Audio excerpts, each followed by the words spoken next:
Oh no, not another timber. Before some of you whiny little girls that always complain every time a new timber comes out gets started, this is one even you asked for, so zip it.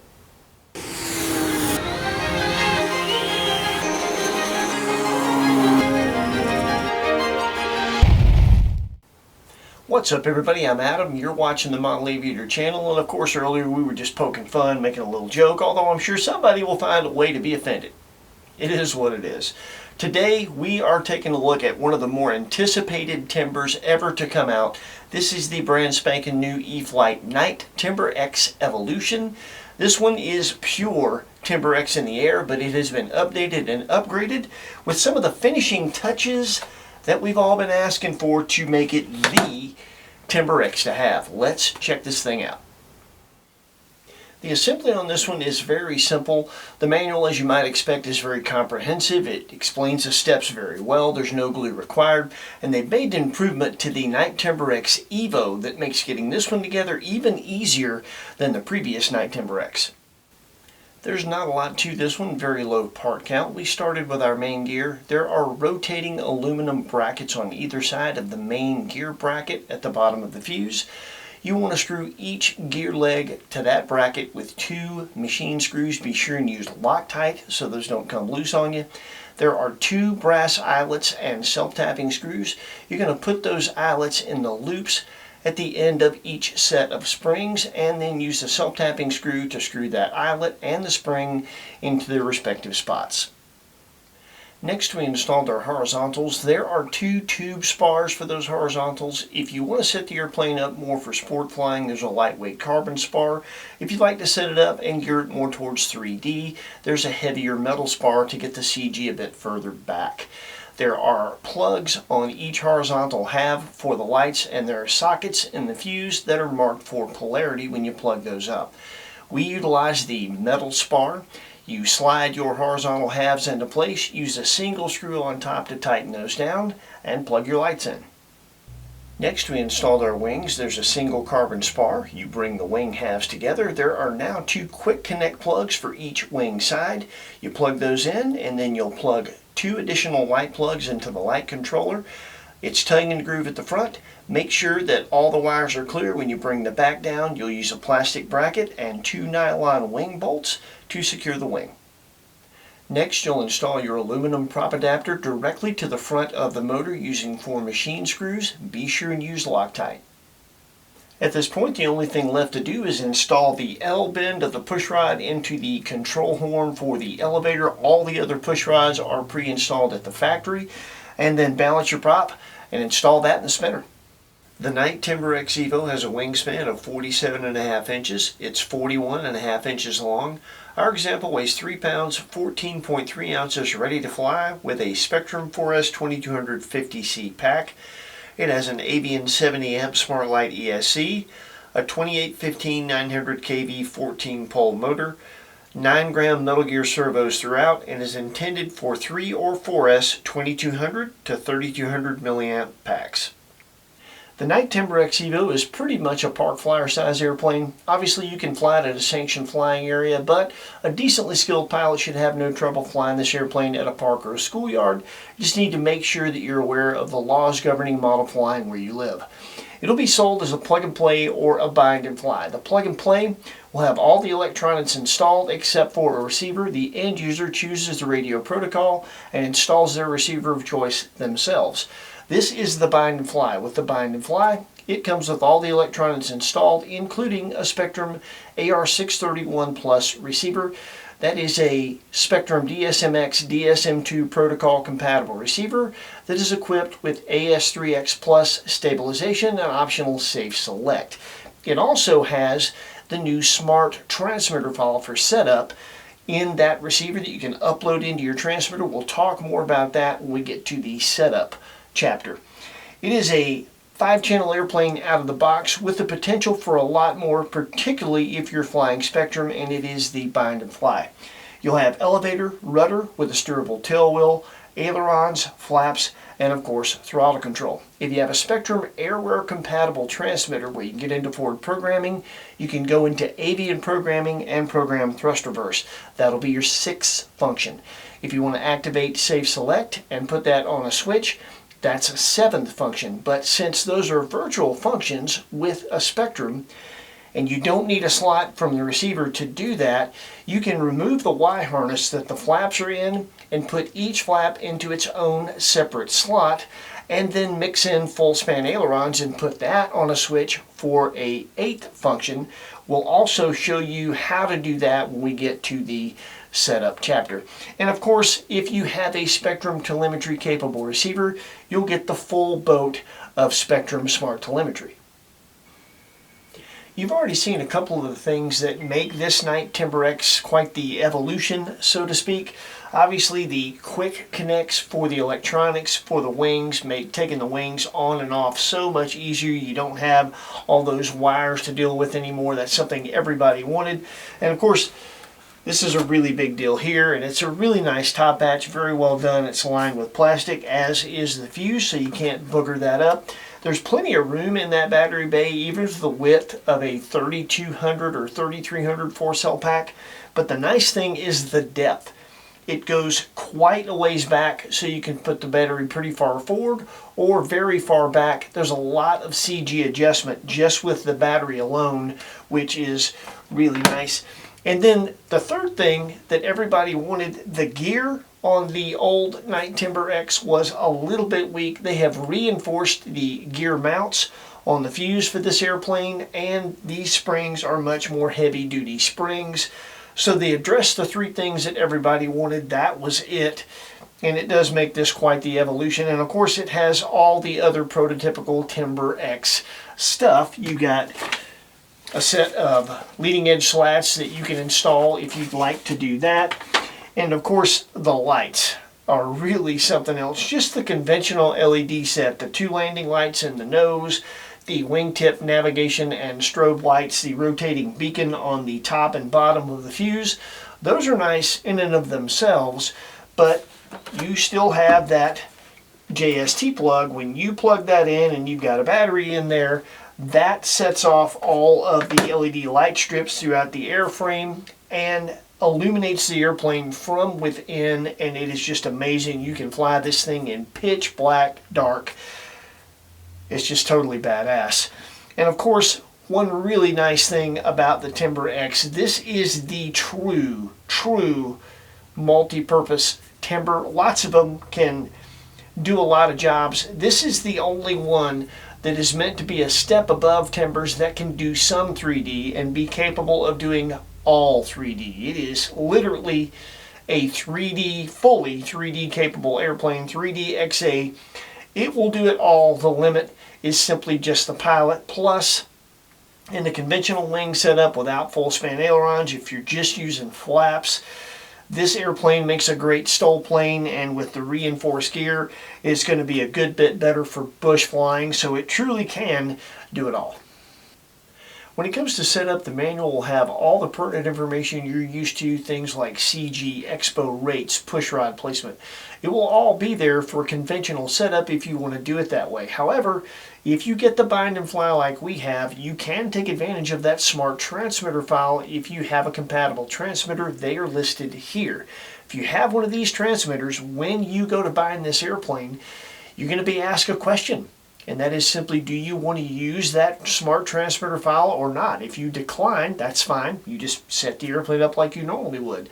But if you say that you want to use it, it's going to ask you to verify. When you tell it to proceed, it will upload a full setup into your transmitter, which is pretty slick. And it is a comprehensive setup. All the voice prompts are programmed. You'll have things like throttle cut, throttle cut off, throttle cut on, separate rates for each axis, aileron low rates, aileron high rates. It even has flaps programmed in on flight modes with elevator compensation already programmed in. Half flaps, landing flaps, normal mode.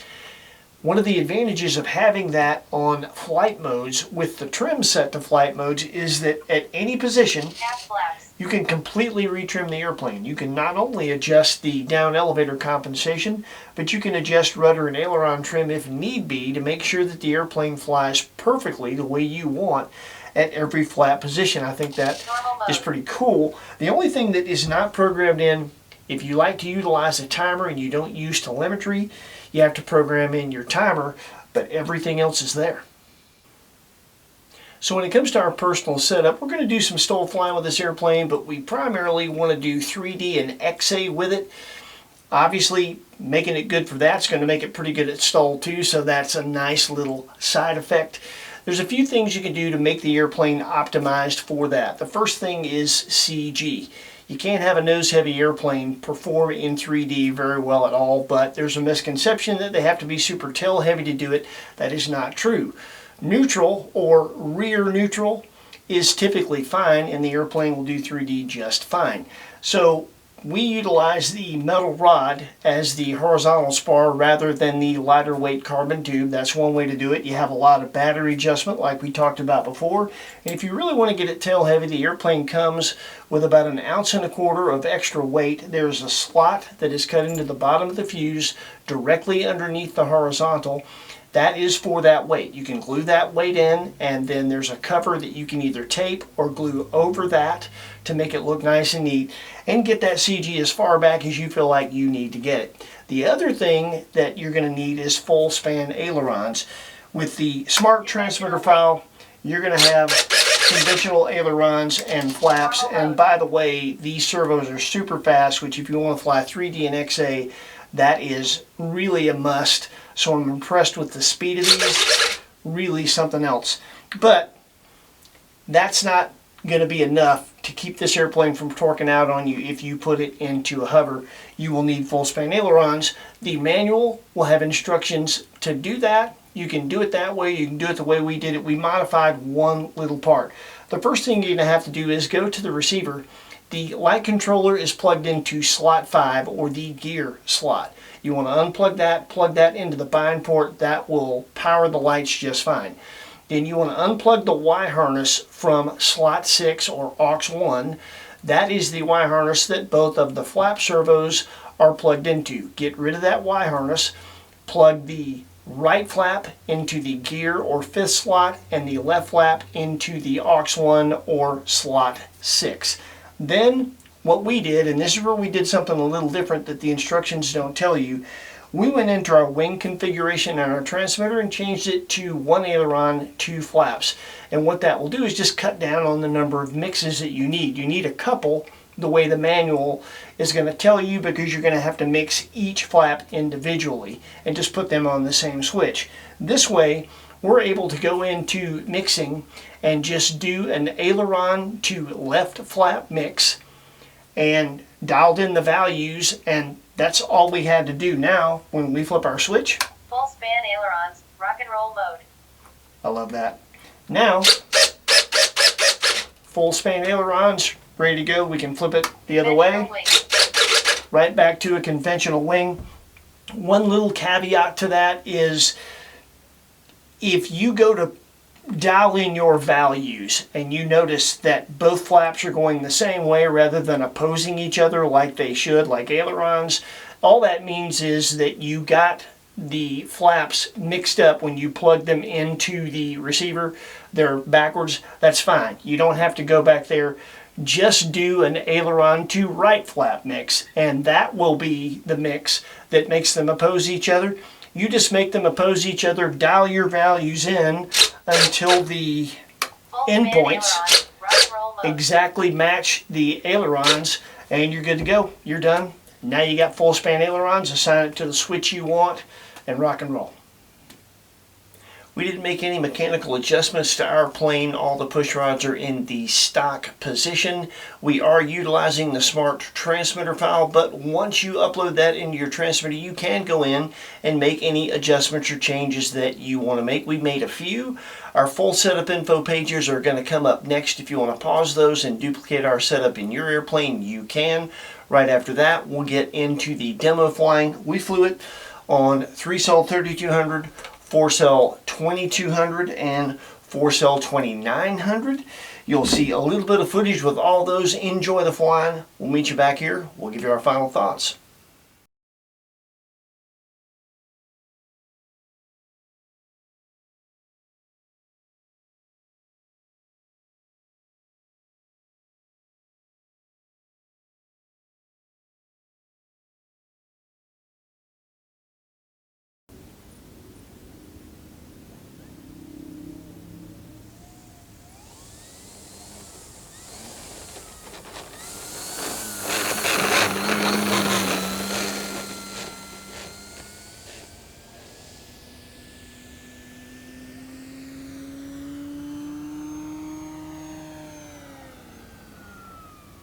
We're going to immediately do a stall test. This is clean, no flaps, it just drops straight down. Now we'll engage full flaps. And pretty much the same thing, just drops the nose straight down.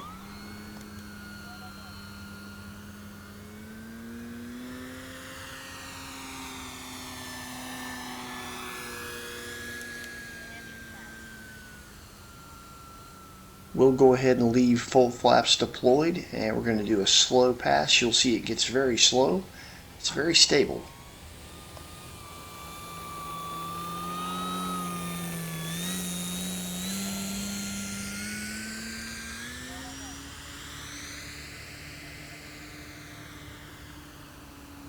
And now we're going to give it the beans and do a full throttle pass.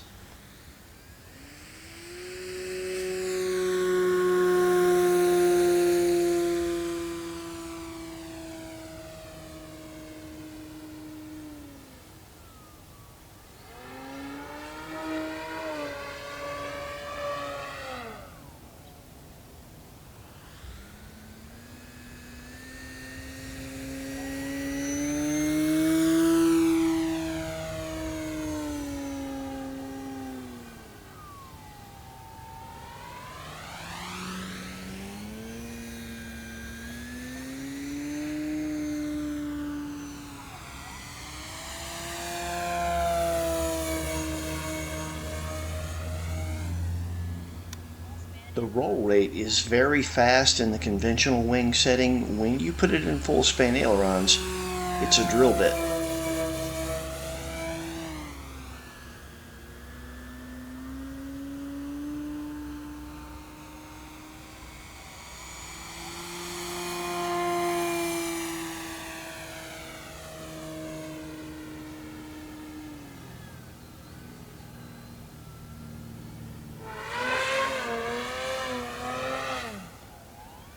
It'll do a nice blender. With the CG a little bit to the rear and a little bit more elevator throw, you could get the flat spins even flatter.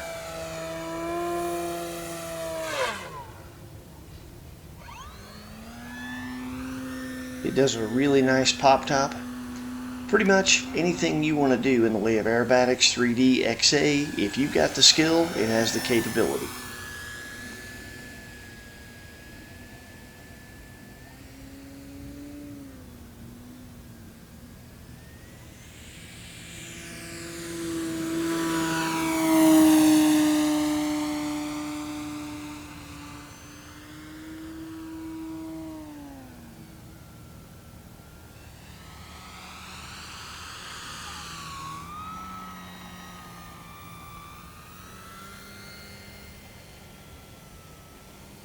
In the conventional wing setting with the flaps down, if you want to do stall flying, it's got the chops for that as well.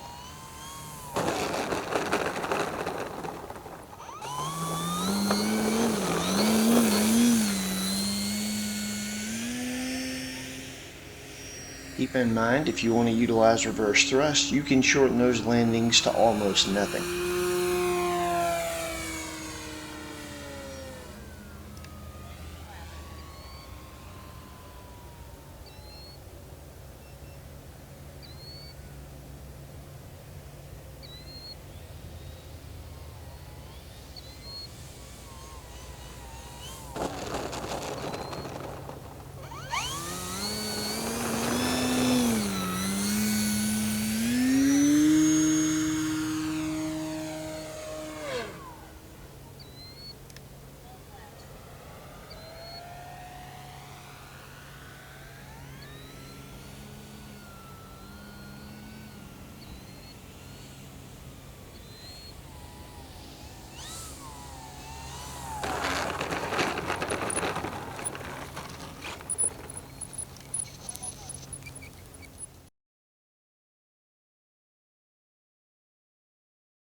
Obviously on 3-cell it doesn't have the power it does on 4-cell, but it's still no slouch. There's plenty for sport aerobatics and tumbles and certain things like that.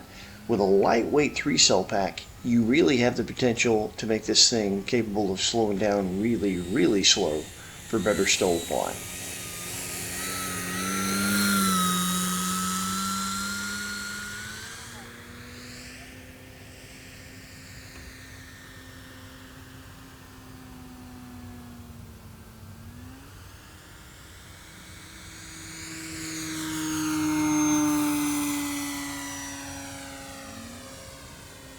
It still cooks along pretty good on 3-cell, but if you want to be aggressive, 4-cell's the way to go.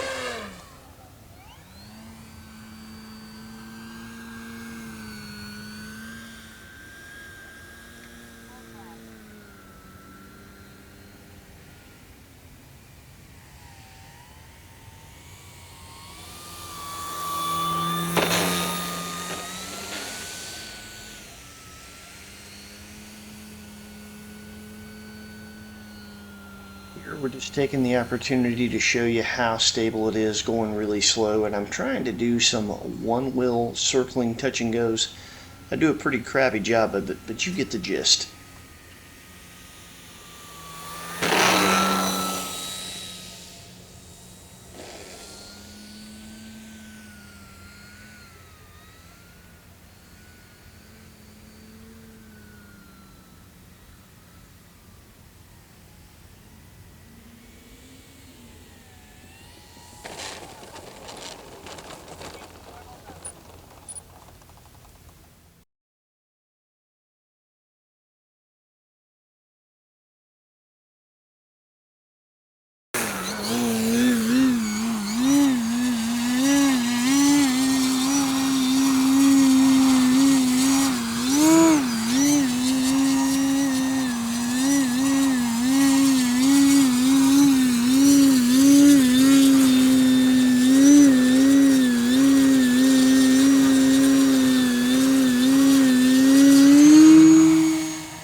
The Night Timber-X Evo is amazing at night. You could literally fly it in pitch black dark. It's very near that here. Our camera lens actually makes it look brighter than it actually is.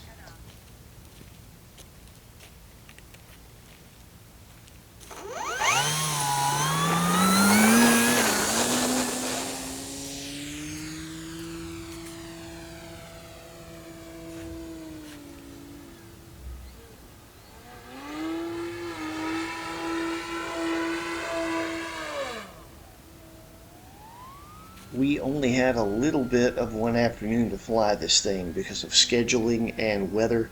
Just didn't get a lot of time on it. That was a much flatter flat spin because at this point I'd gotten the CG back to where we wanted it.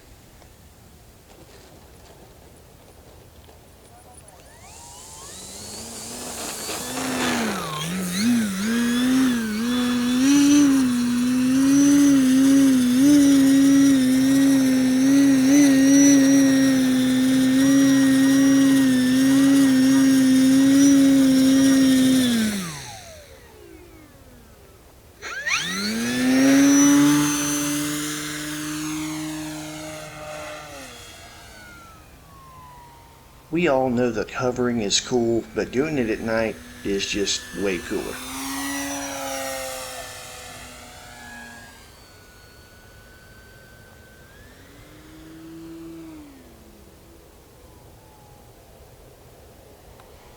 It's got so much rudder authority you could do a really tight knife edge loop.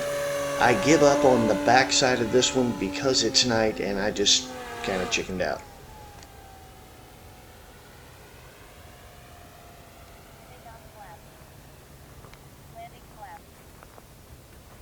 We mentioned in the assembly Loctiting the screws that you use to install the gear.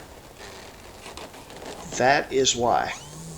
I don't know it at this point, but I actually had one of those screws back completely out and only had one holding the right side on.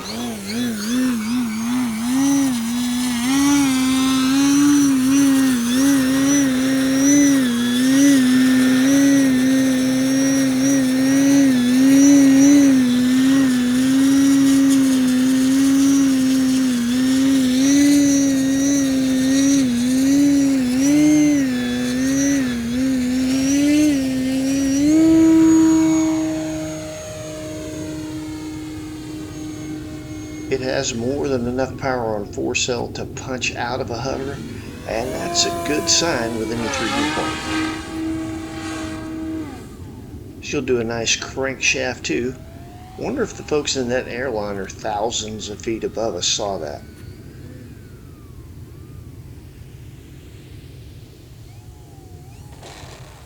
Yeah, Loctite the gear, folks.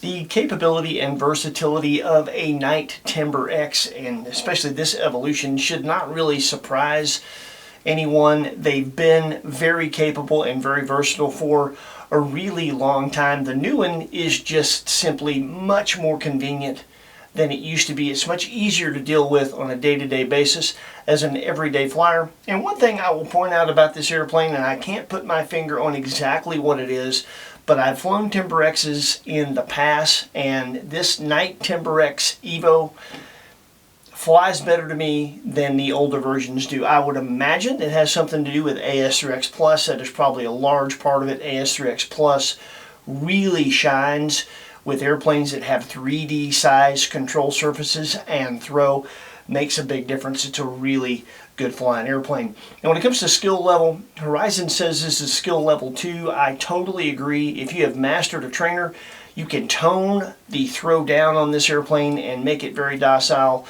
And it's an airplane that somebody of that skill level can grow with, because you can turn this thing all the way up to kill progressively if you want to, and learn how to do full-on freestyle 3D XA aerobatics. It's just a really capable airplane in that respect as well. And when it comes to price point, $369 for a bind and fly, $339 for the plug and play.